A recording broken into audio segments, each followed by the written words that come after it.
Okay, guys, first of all, who are Tommy and Lady Rose in the story, if you'll introduce them to us? So Tommy Stubbins, he doesn't really have a good home life, and he's quite a shy boy to begin with.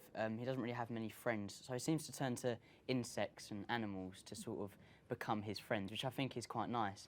And animals are a little bit like his freedom in a way, yeah, and I think going on this journey with Dolittle really helps his personality grow and become something bigger.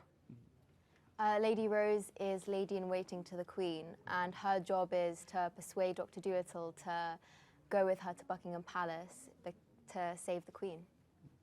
For both of you, had you read any of the books before you got the part? Had you seen previous, I mean, we've had Rex Harrison, we've had Eddie Murphy, we've had a number of TV versions. Had you seen versions of the story before? I actually haven't. I mean, I was going to read the books because I know Tommy Stubbins is in some of the books. So I was going to try and get an idea of what he's like, but I thought just go in there empty-handed and do my own interpretation of the character. And it worked, so I'm really proud of that, yeah. I read the Hugh Lofting books. I read one of the books just to be able to see, you know, what I'm going into. And I watched the Eddie Murphy film after we finished filming because they're obviously very different. Obviously, it's a film. There's one or two effects in the film, one or two CGI creatures. Exactly. Just a bit. One or two things. How was it sort of dealing with that situation? How much experience have you both had with that sort of thing? I mean, I'd had no experience with CGI really whatsoever. Animation a little bit, but like not anything like acting to nothing. I'd had no experience really. So it was quite challenging, but it's cool to do something new, so. I'm exactly the same. I didn't have any experience before this, so it was really cool. By far, probably the biggest special effect is Robert himself. You're sharing the screen with Robert Downey Jr. What is that experience like for, you know, younger actors who are sort of starting their careers, going up in their careers? How is it just sharing the screen with him?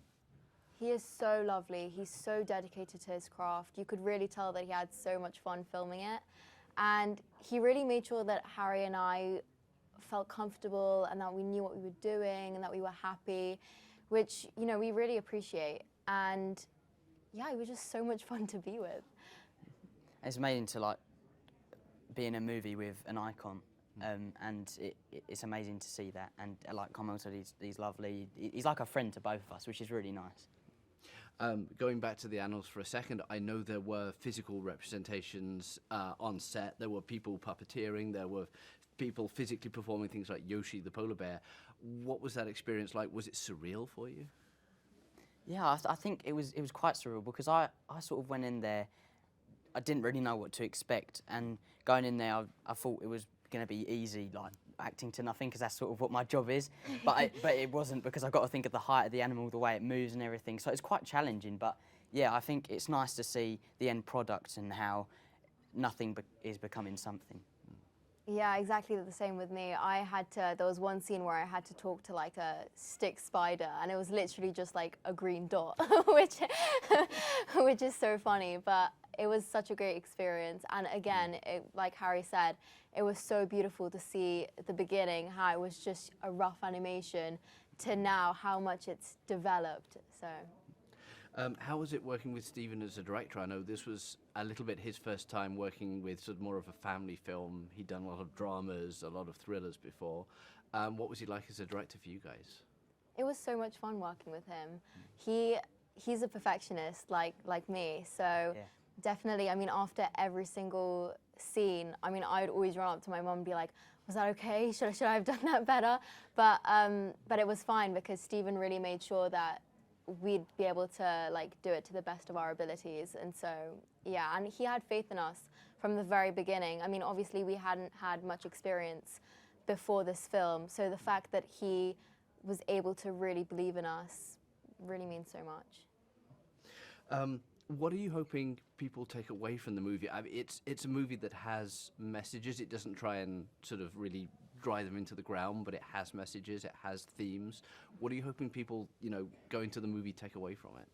I think just have as much fun as you can as soon as you walk into those doors. Just enjoy it as much as you can. It's something that's magical and different in a way. Even though we've seen it before, it's so much different to the previous ones. I think just go and have as much fun with it as possibly as you can. Bring as much people as you want, and I think it's really cool. Yeah, I mean, this film is really for all ages. It's a family film, and you really feel like you're going on an adventure.